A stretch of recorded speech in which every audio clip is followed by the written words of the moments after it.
Yeah. I'm also going to try and record this one. Maybe we can upload it to the thing. Yeah, that'd be great. I don't know. Well, if I have enough room on either my computer or the cloud, we'll see. Yeah. It's a relatively new computer. I don't think there's a whole lot of stuff on the hard drive. Anyway, do you have Twitch streaming up somewhere for you? I do have Twitch streaming up. The nice thing about not running the game itself is I can actually keep an eye. Oh, Ted Turdsley has arrived. What's up, here. Ted Turdsley? Fantastic. Yeah, how's the camera look for the? It looks good. All right, Looks it's definitely looking good. better than it did last time. Yeah. So Last time was atrocious. I've still been traveling nationwide, just going around finding the people who were there and apologizing to them. It's true. Ted was there. Yeah, Ted Turdsley was there. I haven't apologized to him because he doesn't deserve it. Pepperidge Farms remembers. So, well, Ted, all right. Ted Turdsley has been helping me play test my my new game system, Legendarium. Oh, yeah. Very cool. Very cool. Yeah. I have a tight turnaround tonight because I have to eat dinner.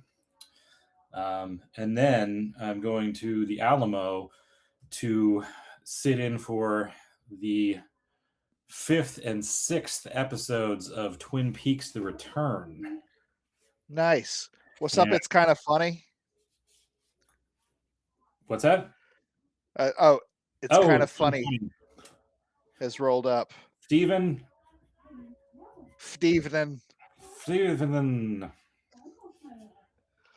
So, yeah, we are. I say we as if I have anything to do with this.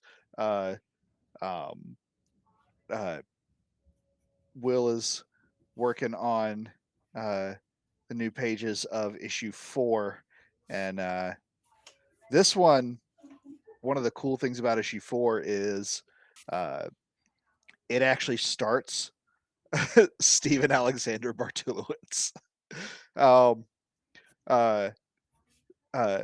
It starts actually in River City proper, and so you get to see a little bit more of what River City proper looks like. And the thing about that is,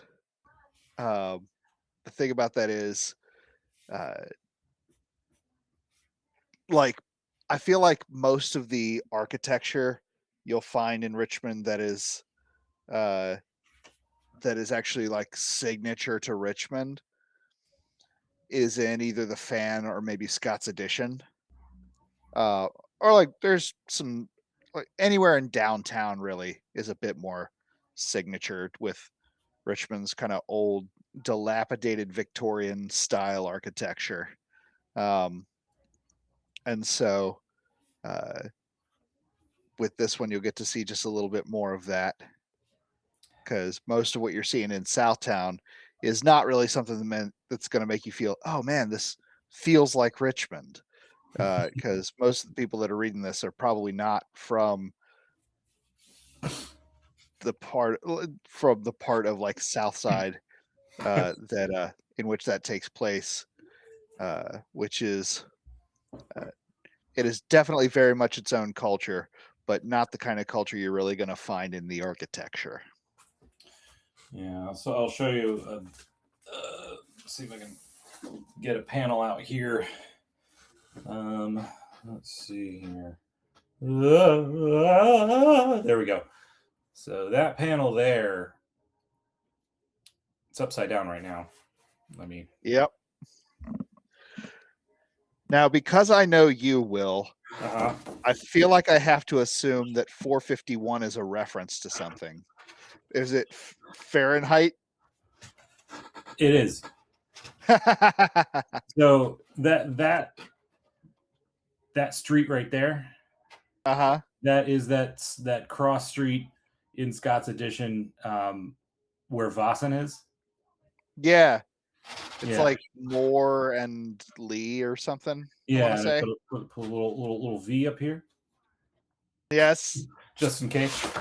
Though I did throw in another number Easter egg on this page here. The house number is 1138. Nice. Or THX 1138. That really weird first film by George Lucas. Oh, I haven't seen that. It's not great. No. And he also gave it the special edition treatment that he did to the original trilogy. So it's the same thing, but with a couple random extra lasers.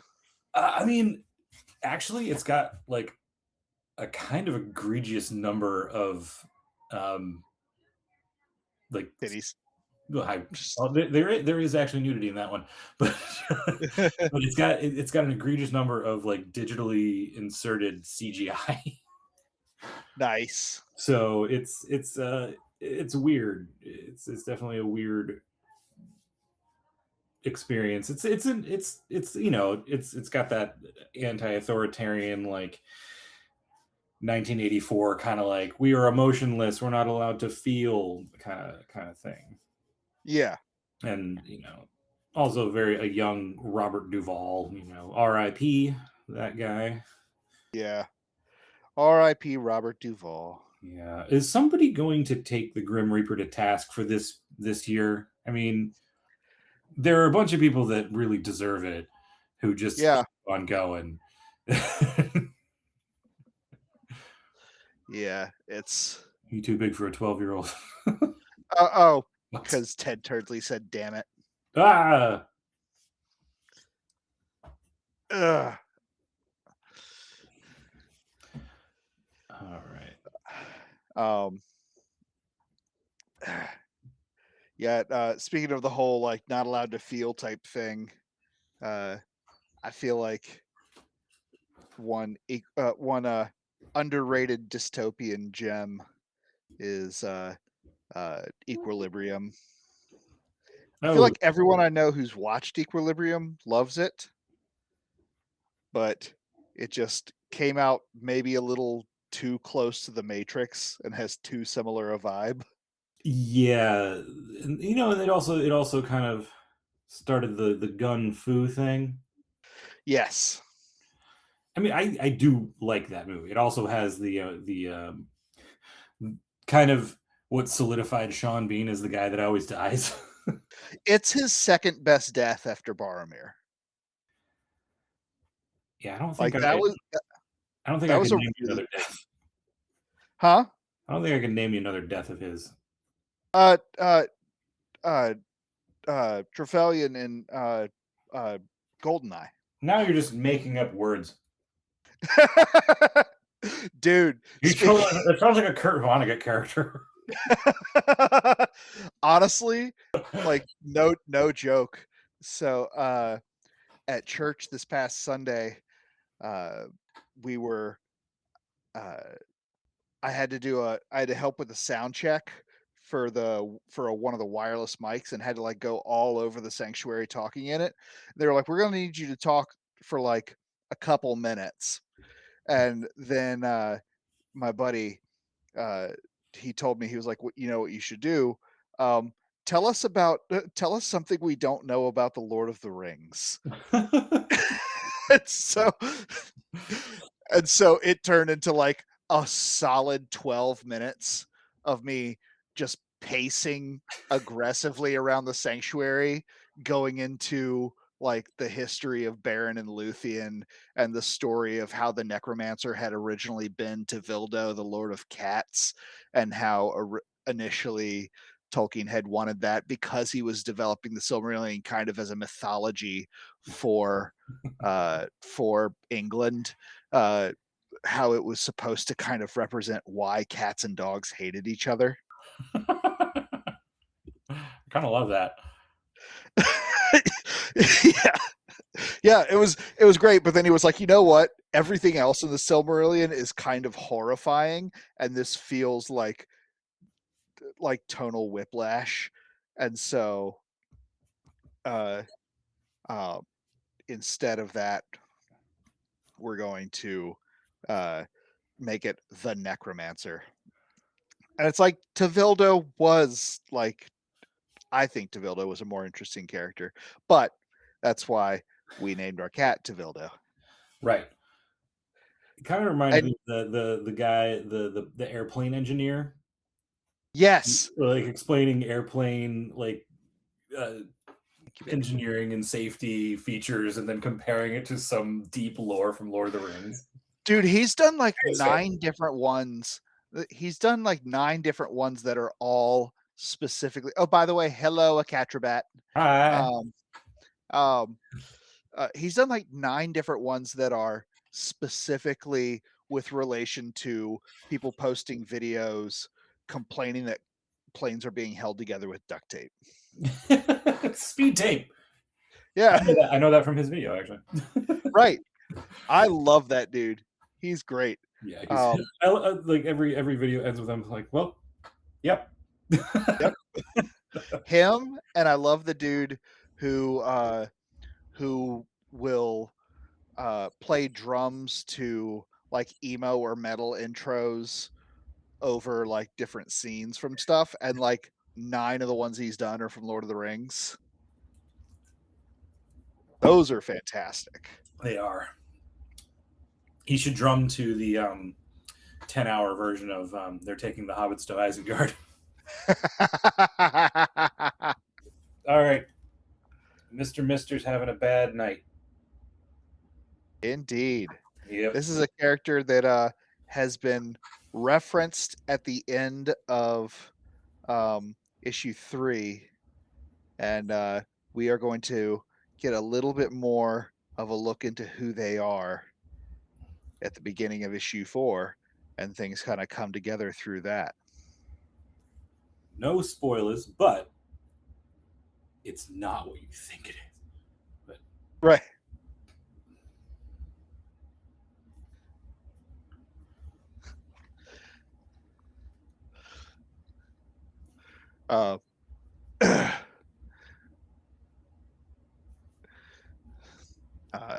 Yeah.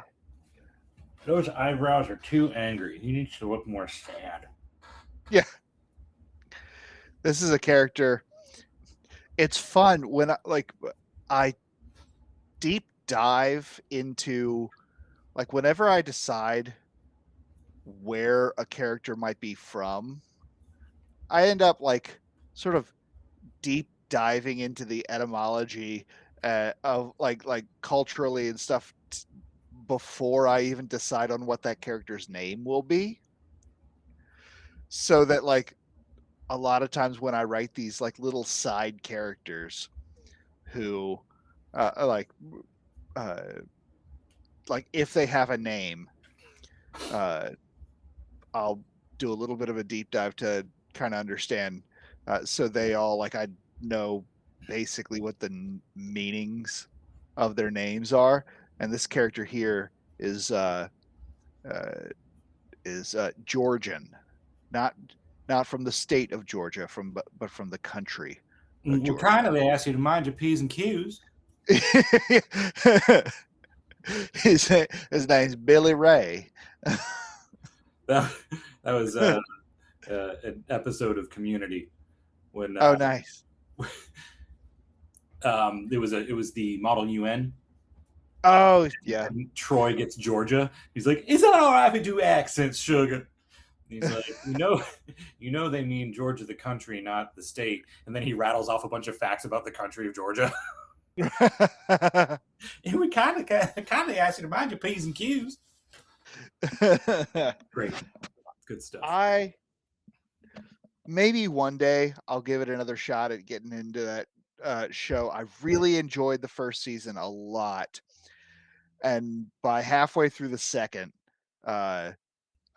Chevy Chase was just too much for me to deal with. So that's funny. That's about the time they start kind of writing him out. Yeah. We're giving him far less to do. Yeah.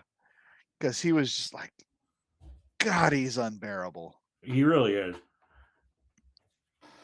Yeah, and it's like the entire time it feels to me like I feel like they're just making out a joke out of Chevy Chase the person.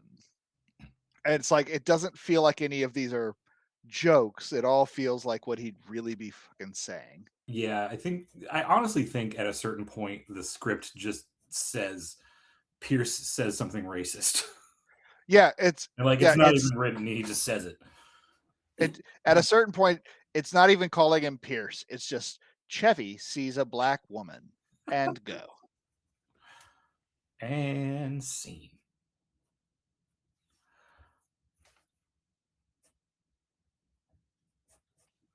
Giving this these numbers the old gentrification font.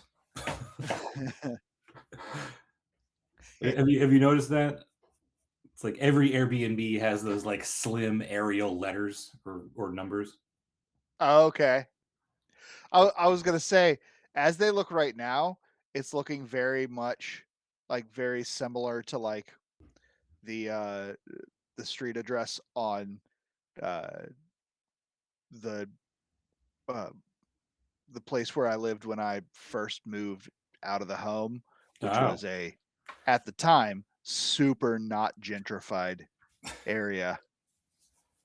Um, but now that the outlines are coming in, it's looking a little bit less like. ah. Yeah. If you go to like It's it was any it was downtown, looking very much like the letters that you just like you buy from the Family Dollar and stick on your house.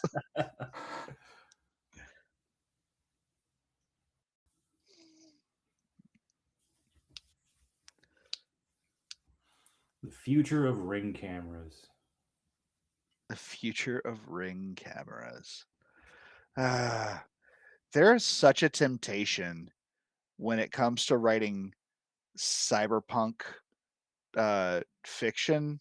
Like there's such a temptation to try to shoehorn in every cyberpunk idea into this world because there's so many good ones and so many of them are extremely topical in this day and age. I mean, we're getting very close to so many of them. There's I think so many. full on implementing some of them. Yeah.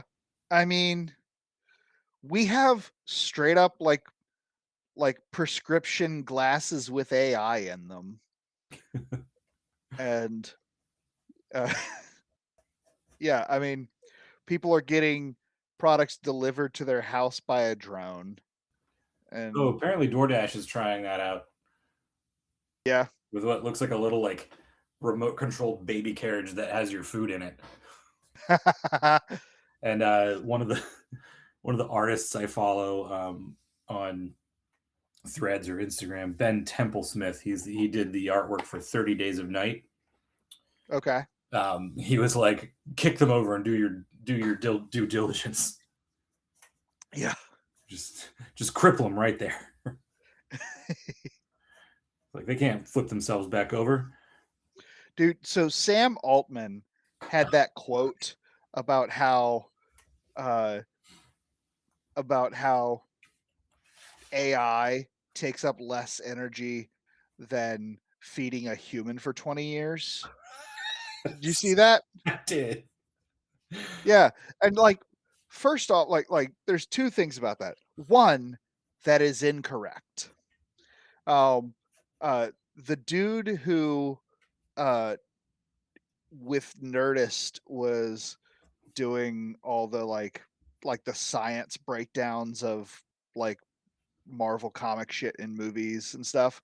Um he did the basic math of it and had this whole video, and AI consumes like 30 like it was something like it consume like one data center um consumes enough energy in 1 year to feed like hundreds of thousands of people for 20 years.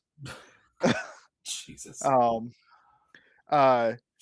but also like much more than that, even if it was true,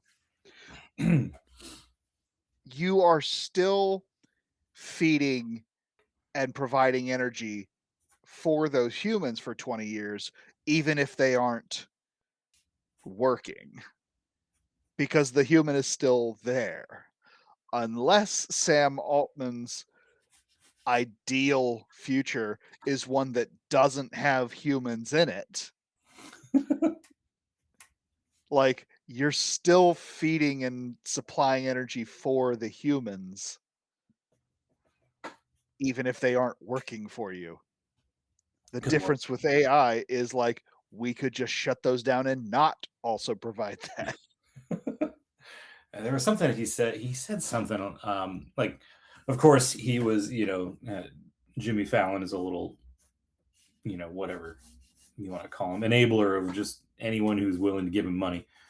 And Sam Altman was on his show. I will say this: Jimmy Fallon has done a couple videos recently, and I don't see a whole lot of his shit these days, but like I've seen him do a couple videos where he has been pretty plainly anti-Trump and anti this and anti that, in a way that it was like, I would never have expected him to take any stance on anything. Mhm. And so I was like, he's the vanilla guy. Everyone's yeah, his mom will watch Jimmy Fallon. yeah. And so I was like, all right, Jimmy Fallon, go you. Yeah. But yeah, Sam Altman was on Fallon and was like, he's like, I if I didn't have Chat GPT, I wouldn't know how to raise my child. Yeah, I've heard him like, why do you admit that? Oh man. Why? There we go. There's another panel.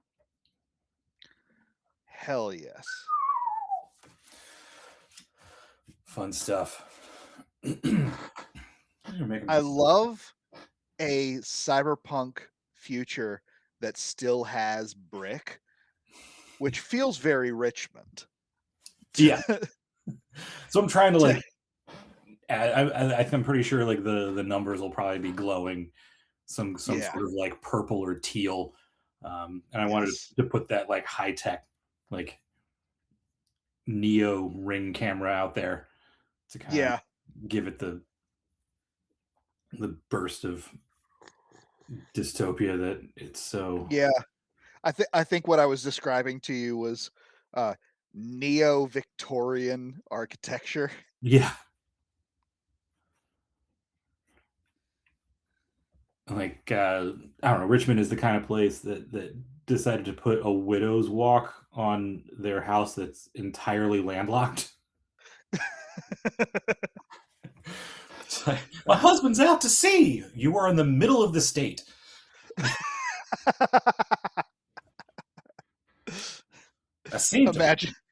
Imagine the Navy just bringing like an aircraft carrier up the James River.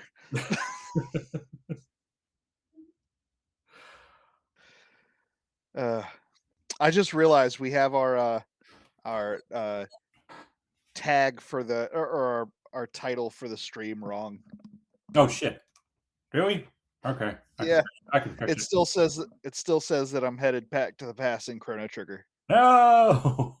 Oh, by the way, on that note, we'll go ahead and cover this. Yeah. We're gonna, see what the future of the stream is going forward. But one thing that Will and I were talking about was right now, while I'm playing through Chrono Trigger, of course, a lot of it will be playing through Chrono Trigger, but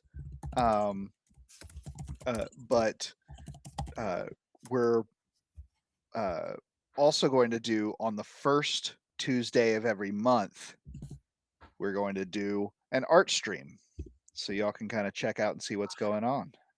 Mm-hmm. That's true. That is right. Okay. Yeah, so y'all can kind of get a vibe. And Ted Turdsley and a Catrabat, I know that both of y'all enjoy drawing, especially Ted's been getting into it, which Ted, definitely throw up some of your artwork in the Discord. It's everything you've a Catrabat. I'm trying to remember that there's some people who don't know, so I'm not using 11 and 14-year-old children's real names on the street. But, uh, definitely in the uh, in the uh, uh, in the Discord, throw up y'all's art because we want to be able to share definitely. that. And here's a link to the Discord for anybody who's in this chat that hasn't yet joined us. This is a Discord channel that we have where we'll talk about the comic, or we'll talk about just comics in general, or cyberpunk media, or we'll talk about all kinds of stuff.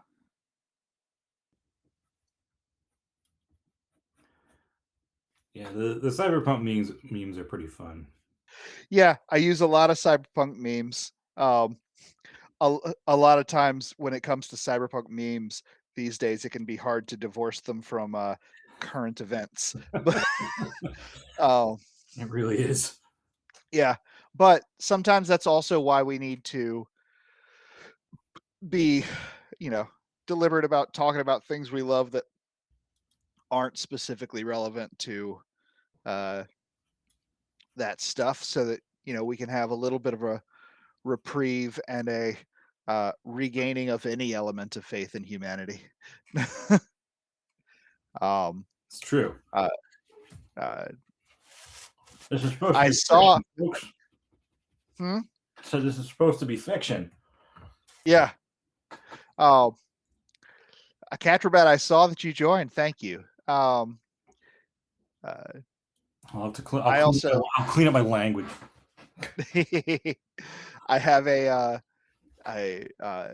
tabletop game system that I have been working on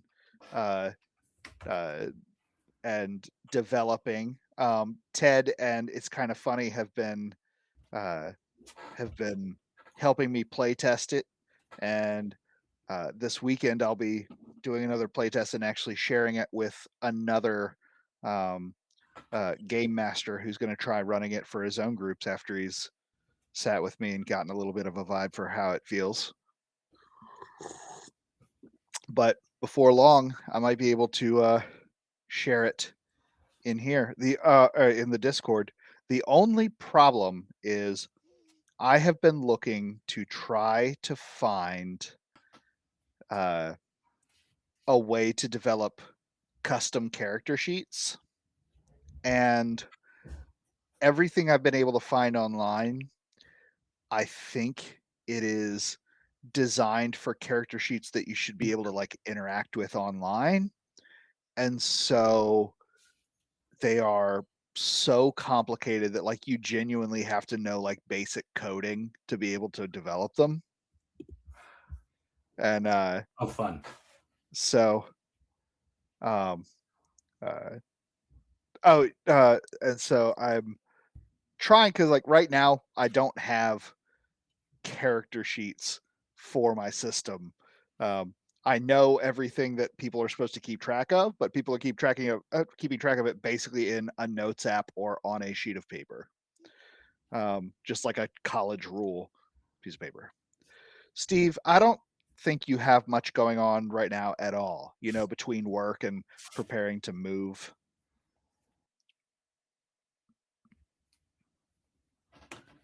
Lots going on, automatic teller machine. So originally the door that our homie here was busting out of, I kind of loosely based it on Joshua's the house. But I'm gonna pivot this into a fan style building. Yeah. Well, it's like, even if the layout is similar to mine, it's like that classic Victorian like molding and trim and stuff will definitely. He's definitely like slamming the door so hard the glass is breaking. Yeah. But yeah, it was originally like a single floor ranch style, but now it's I'm gonna make it into kind of a Victorian town style Yeah. thing. Ugh. Yeah, it's also, you kind of figure, you know, this is still like a cyberpunk city where, even if the architecture has that Victorian vibe, it's, massive towers and stuff because they're fitting, hundreds of thousands, if not millions of people in the city. Yeah.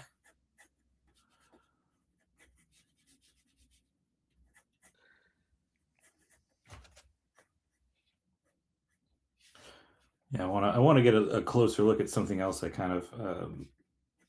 started it in the first issue because we did get a small look at River City proper with Courtney's introduction. Yeah. But the rooftop like topiaries, Yes. like yeah, trees that are kind of like above the bustling city. Yeah, kind of like how like Japan has uh their like office like rooftop gardens and stuff. Yeah, things like that.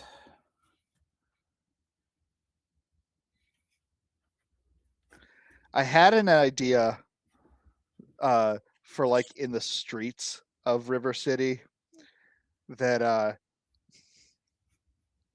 that I didn't know if it was like a little too bleak of um in place of actually having like trees or anything, just having like fucking like sort of vats on street corners of just chlorophyll and Oh yeah, we did. just We had talked about that. just like green slime in sort of just cylinders. Chlorophyll, more like borophyll. Yeah. We got chlorophyll man up here talking about God knows what. Speaking of green slime, have you watched Like the Adam Sandler.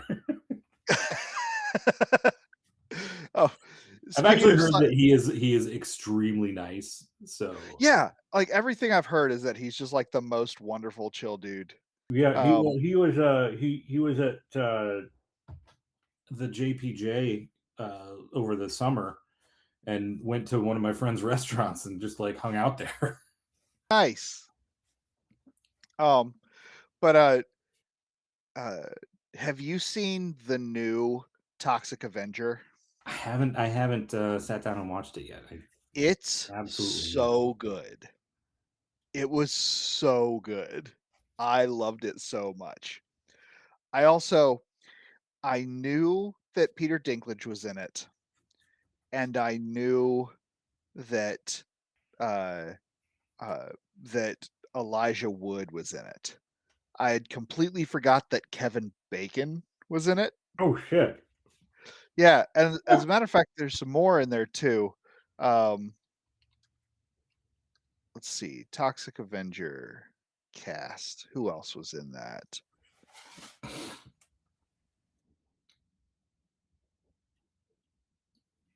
I think that might be it on like the real big famous names. But no, it was so good. I was not expecting it to be as good as it was, And even though apparently I had high. they used a lot of their box office from the first weekend to pay off medical debt. Oh, really? Mm-hmm. Wow. I mean, that's an extremely fittingly noble cause for like considering the thematic material. Yeah, and also probably the micro budget that it Yeah. derived from. Yeah, dude, that I enjoyed the hell out of that movie. We've been watching some Korean movies. We watched The Witch Part 1 and 2. Um which The Witch Part 1 was really good. I really enjoyed that. The Witch Part 2 was really fun, but the story wasn't nearly as coherent. Okay. And then we watched this other movie called Ballerina that was really, really good. Okay. And then there's another one that we're gonna watch called Ghost Killer, where a I can't remember if it's a hitman or a serial killer, but he gets killed and then possesses the body of a college student to get his revenge. Okay. So it's just this like college girl being possessed to do serial killer shit.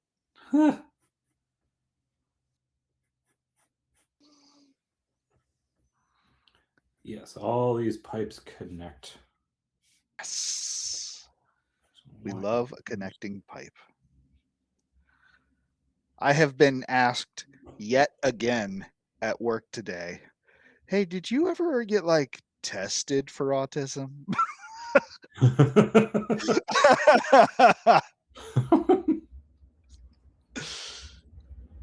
I was talking to my new merchandiser about my new TTRPG system.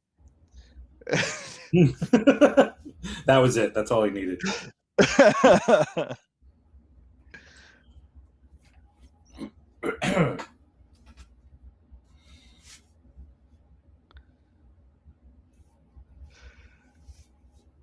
All right, this panel is coming along just okay. It's looking brilliant. Nothing feels more like the fan than just those exposed radiators and pipes. Yeah, they retrofit them in there in the 70s. Yeah. It's like, what do you mean you don't want to be cold all the time?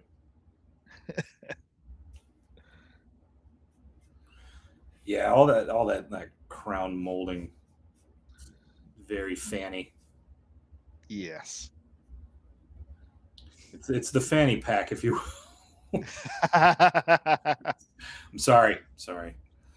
Don't be sorry. Never apologize for a pun. I'm never sorry. Ever. Intend your puns, coward. This should probably have like a arch, some sort of. I think Ted Turdsley is saying that I'm so old. Oh, I mean, you are in your mid-50s. Yes.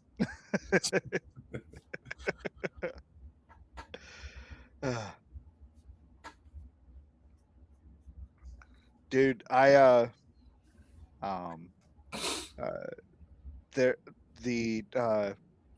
pastor's oldest daughter is on the worship team now, and so we like actually talk at all now, and she's been getting super into all the music that I was into when I was her age, which is music that came out when she was born.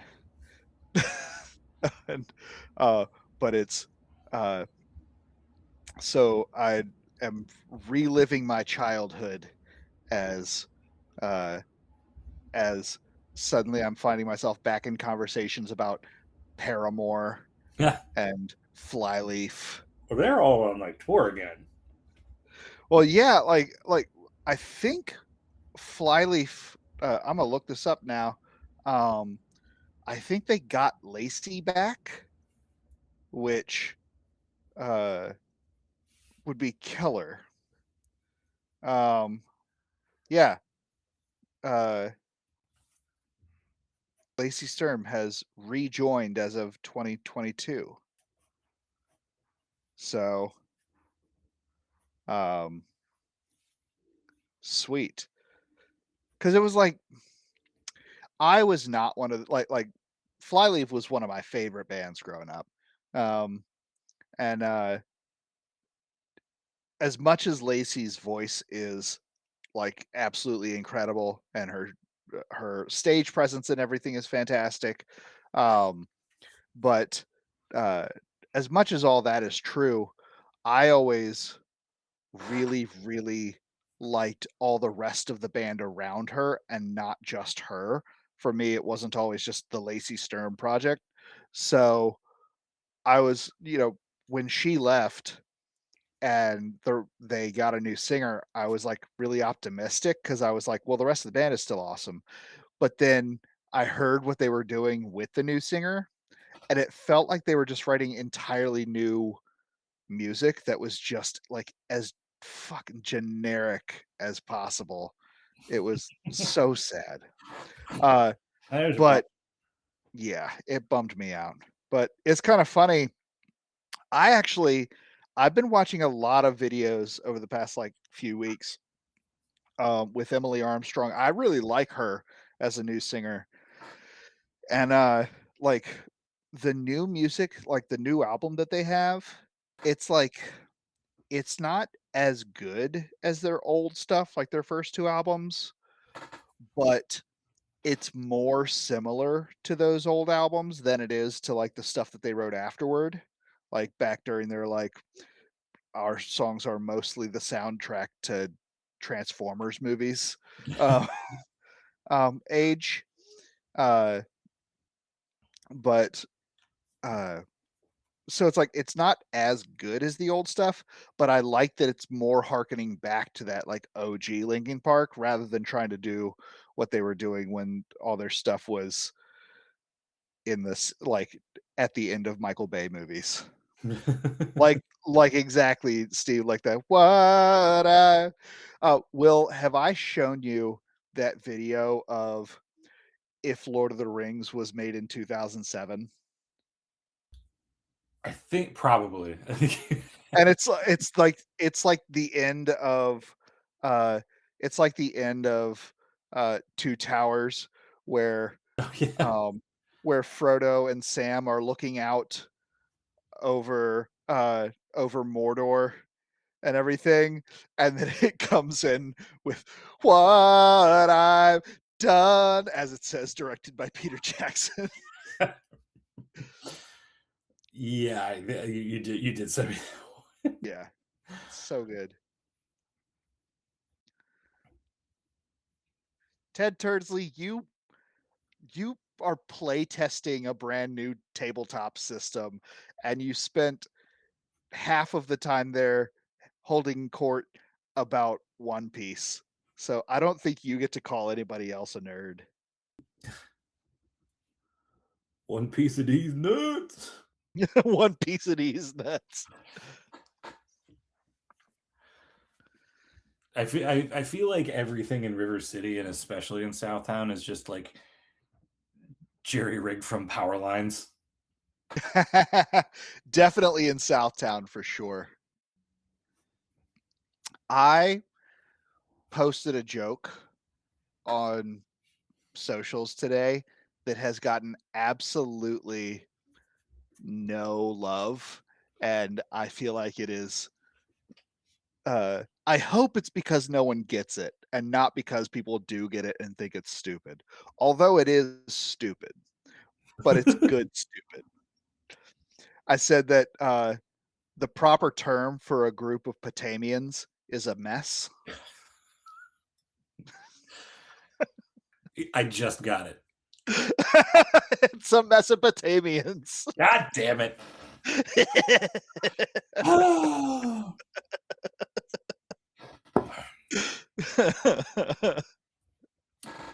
The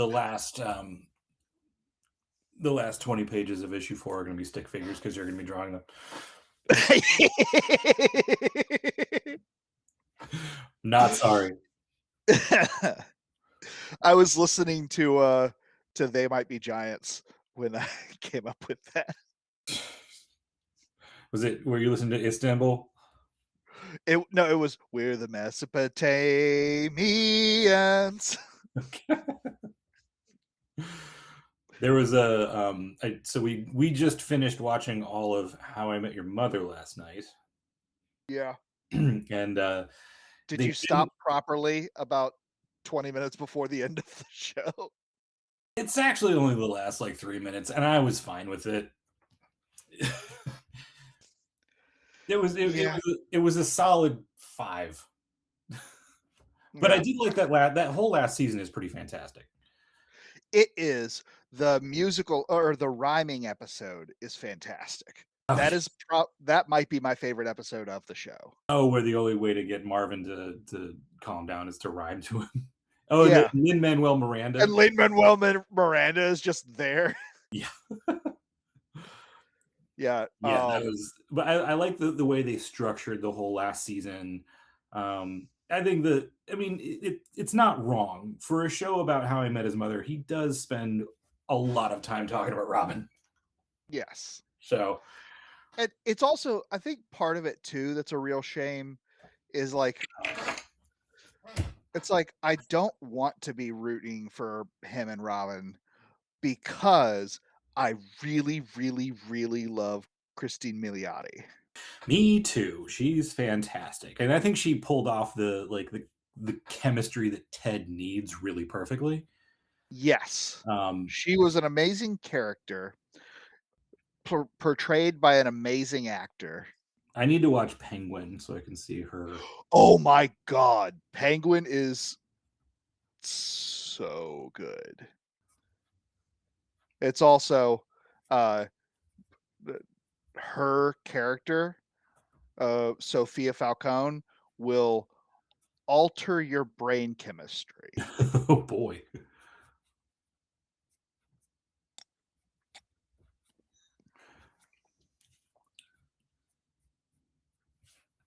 Yeah, I like the whole ring bear. Yeah, Ring bearer. right. That's not, yeah, ring bear. But I also liked, spoiler alert for a 10-year-old show. Um, I liked I liked that Ted had a non-traditional, relationship. Okay, well, Steve, you have to get on that, especially if Christine Milioti is one of your celebrity crushes. No. Um, let's see here.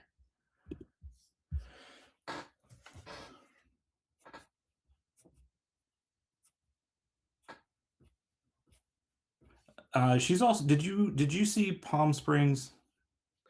I haven't yet. That's the one with her and Andy Samberg, right? Yes. It's like the Groundhog Day time loop kind of thing. Yeah.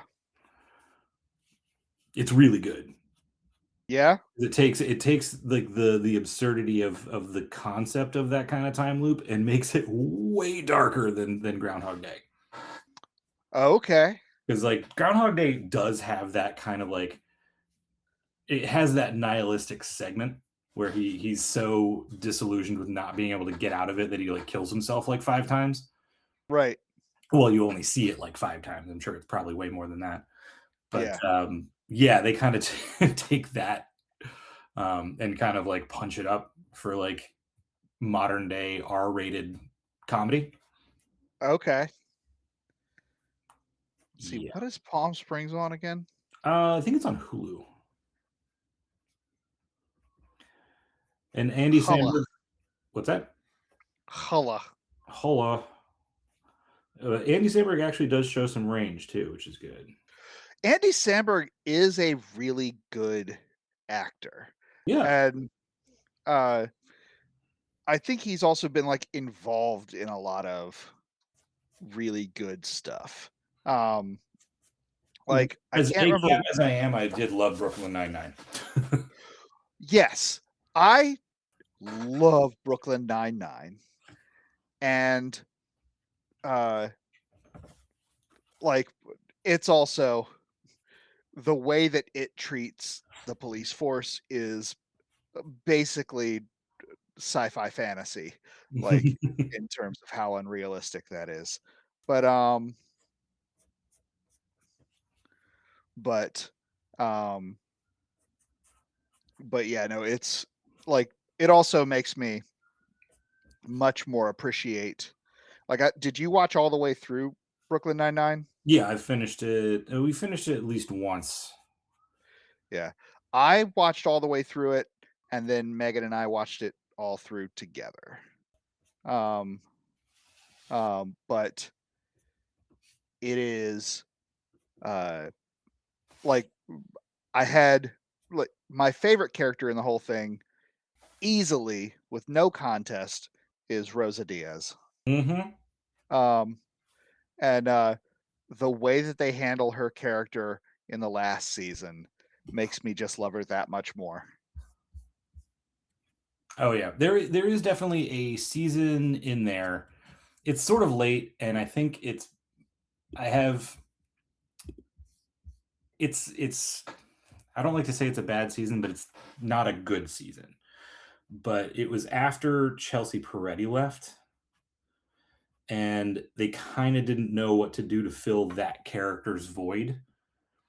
So they amplified Holt and Boyle, and it was really weird. It was kind of jarring. Yeah. But Chelsea Peretti was such a um, specific character type Yeah. that it would be hard to have a Yeah. show without that. I like the last season they did, which was after, it started getting a lot more topical. I Mhm. kind of respected what they were trying to do with that. Well, you did you Like, hear that they basically scrapped the whole season they had written and rewrote it, yeah, which is good because that was when all the like COVID and George Floyd and all that stuff was happening. So yeah, that I think it needed to be addressed, and they did a pretty good job of like keeping like the theme of the show without. yeah. And I really love that they didn't take that as an opportunity to defend cops. Yeah, there's a handful of episodes when they take him to task for it, like the one where Terry gets profiled on the way home. That's a Yeah, great episode. That episode I think made me cry. yeah. I mean, uh, Terry Crews is just, he is a gem. oh, Terry, back up, Fucking love Terry. All right, him. here's another finished panel. I can't remember if it was Brooklyn Nine-Nine or if it was a different uh, show that Andy Samberg was on, but I think it was Brooklyn Nine-Nine, where like I saw somebody talking on like a podcast or in an interview or something about Andy Samberg, and they were like, the thing that you have to know when you go to work with Andy Samberg is like as soon as you meet him, it's extremely jarring how clearly hyper intelligent he is. Which is so funny because like I get why that would be jarring based on the characters he always plays. Yeah. It's a little bit like learning that Andy Samberg or that Adam Sandler is a really nice, well-adjusted dude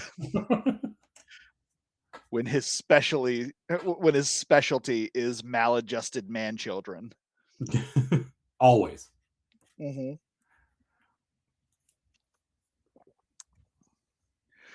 Yeah. I mean, the one Andy Samberg movie that I think is super underrated, that like it was a favorite movie growing up, and then I hadn't watched it for like 15 years. And then Megan and I watched it last year together, and I was like, holy shit, this movie holds up way better than I thought it would, is Hot Rod. Oh my god, I was just gonna say, is it Hot Rod? Because Hot Rod was so good. Hot Rod has no business being as funny as it is. I forgot how like the riot scene is just like some of the best comedy ever. I don't think I remember Just the Riot scene. it's when he's getting ready to go to the big jump, and they start singing the that "You're the Voice" song and making it all like comedically over like epic and over the top and everything, and then everybody starts getting way too caught up in how big the feels are around everybody singing that song, and then just start like throwing trash cans through shop windows and just start a straight up riot on the streets. It's so good. And then I found where a metal band that I really, really enjoy, Blind Guardian, did a cover of that same song. That you're the voice, try and understand it, make a noise and make it clear. Oh, oh. It was not a particularly impressive showing on that song, but It's okay. we'll just pretend that I sang better than that just now. Use your imagination, boys and girls.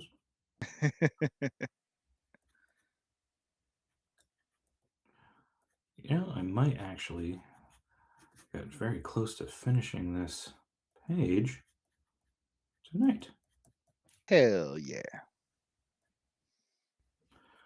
Running downtown with a shotgun, boom, boom. Those are my That's that new that's that new upbeat Tom Waits song. Oh, what was there was a How I Met Your Mother episode when I think it was the glass shattering episode when like they realize the tics that drive them nuts about somebody and just like Yeah. Lily chews too loud and just like smash. And then like every Marshall comes up with a song for everything. And they're like, Yeah. oh, one thing is like apples and bananas 55772. What was that? And it was the password for his bar exam. that he couldn't remember, but all of them knew it. I think they were. Like, I love the thing that he did the when he went to the fancy art party, and he got them all talking about how Willem Dafoe's name sounds like a frog and a crow having a conversation.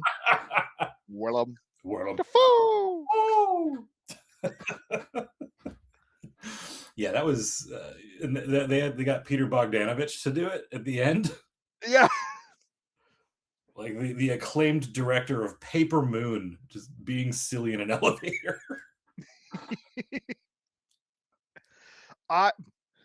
This is me being ruined by Richmond. I don't know Paper Moon, the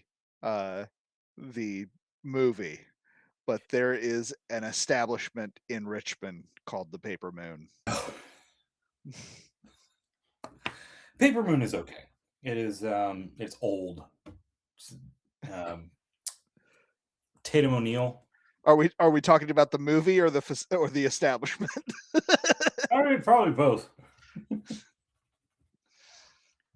I had a bunch of friends at in high school who directly after high school went to work at the Paper Moon, and that was one of a number of reasons why I have still never really frequented those types of places. What is it, like some kind of hoity-toity thing? It's a strip club. Oh, did you say that already? No, I was avoiding it for a little bit with the kids, and then I was like, eh. I mean, they you know they'll learn about it eventually. Yeah. Stay out of those things, kids. Yep. Nothing good that can happen. Yeah. Honestly, it doesn't really matter what your morals are. There's no good reason to go to a strip club. I can easily say that I've never been. I haven't been to the point where my buddy was turning 25. This is 1,000 years ago, and I had a buddy of mine that was turning 25, and we all went up to have a birthday weekend for him in Atlantic City, and we had one night that we knew that the night was going to start in a casino, move to a nightclub, and then move to a strip club. I had no interest in ending the night in a strip club, so I was like, well, we'll be on the Atlantic City Strip, so I'll bring my ukulele with me and I will busk outside of the strip club. So that was real fun at the casino and at the especially at the club, walking around with a ukulele strapped to my back with a bunch of fucking drunk New Jerseyites asking me about my weird small guitar. I kept telling them that I threw it in the wash.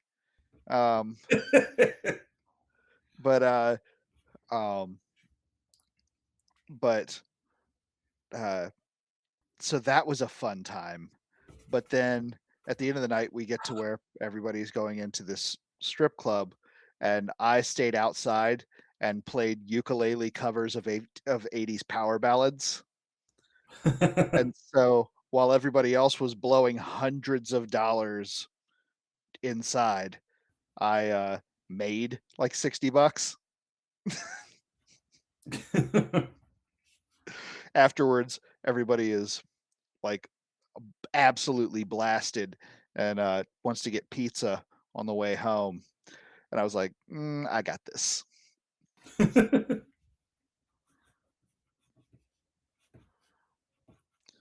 Got to feel like a little bit of a baller for the first time that night, because I didn't gamble at the casino, because that's not even a ethics thing. I don't like gambling money. I don't have fun with it. I tried playing blackjack once. I lost $40 in about 45 seconds. And I was like, that didn't feel good. And I don't know if it would have felt a whole lot better if I had won. So.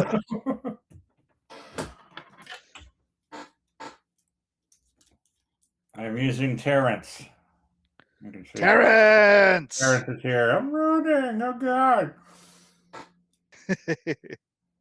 Yeah, this is a difficult pose.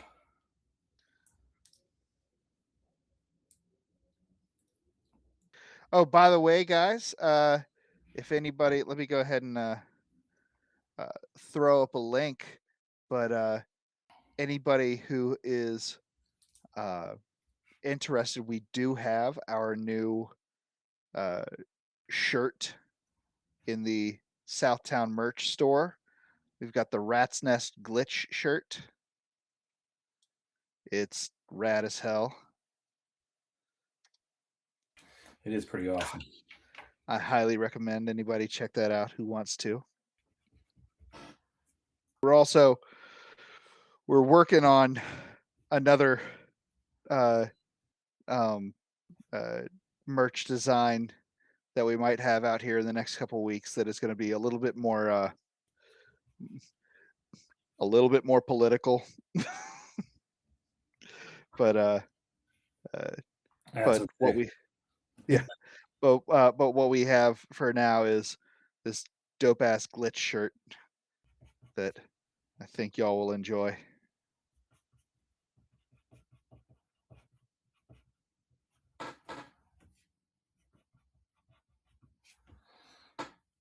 Running across the bridge. Or like 7 o'clock here. All right, here we go. Stuff and things happening. There we go. Most of the page done. Terrence helped. Yeah. Hello. It's excellent. All right. So that's page 4 of issue number 4.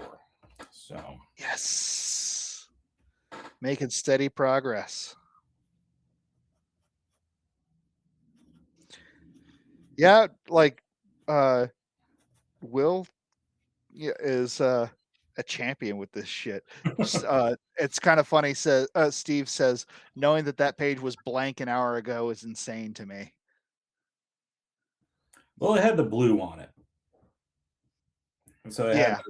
I had the preliminary sketches on there, but yeah, it started out. Let me show you before we log off here. Here is what that page looked like when I sketched it. Just kind of like thumbnail. But it works out. So yeah. And then I'll just dump this into my scanner, get that into the computer, and Ink it up. yeah.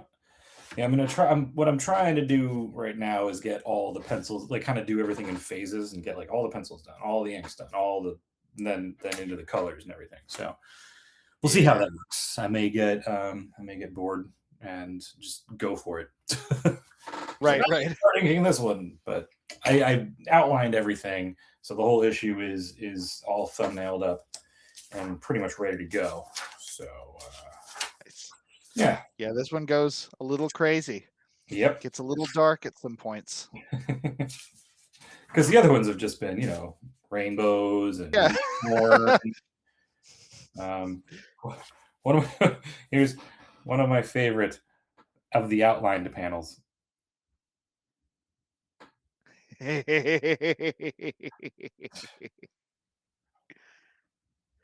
look at this guy's face right here. That guy right there. I feel like I want that, like, as a tattoo. We can arrange that. I can tattoo it. I don't know. I'm not confident enough in my permanent skills to tattoo somebody, but oh no, like I will still, like, as long as I'm living in America, I think I'm gonna have Abel do my tattoos. But I do know who's gonna do them if we ever move to Scotland. A Catrabat, you came back just in time for us to log off. Yep, that's okay. That is okay. Oh, tacos to eat and Twin Peaks to watch. I forgot that Matthew Lillard has a pretty prominent role in nice. the third season of Twin Peaks. He's actually like responsible for one of the biggest like lore dumps. Oh snap! Of the series. It's like, oh geez, okay. Nice. Yeah, I think the wife and I might watch some Farscape. Oh. Yeah. Been enjoying some old sci-fi shows. We watched all through Earth 2. Now we're watching Farscape. Have you watched any Sliders? No. The Farscape is only the second one we've gotten through so far, or we've gotten to so far, and we're still not finished with the first season yet. Okay. But I didn't have the Sci-Fi Channel growing up. So all of this is new territory for me, and I'm loving it. It's McDonald's. I'm loving it. All right. So I'm gonna have about 20 minutes to eat. Then I gotta go to the theater, and that's like 15 minutes away. Yeah. All right. Well, have fun with that. All right. Well, thank you everybody for hanging out, and yeah, we will catch you on the flip flop next week. I don't think I'll be able to make it next week because Twin Peaks starts at 6:45. Okay. Yeah. So next week will just be a solo stream for me with Chrono Trigger. And I'll be back on the 17th. So. Alrighty. All right.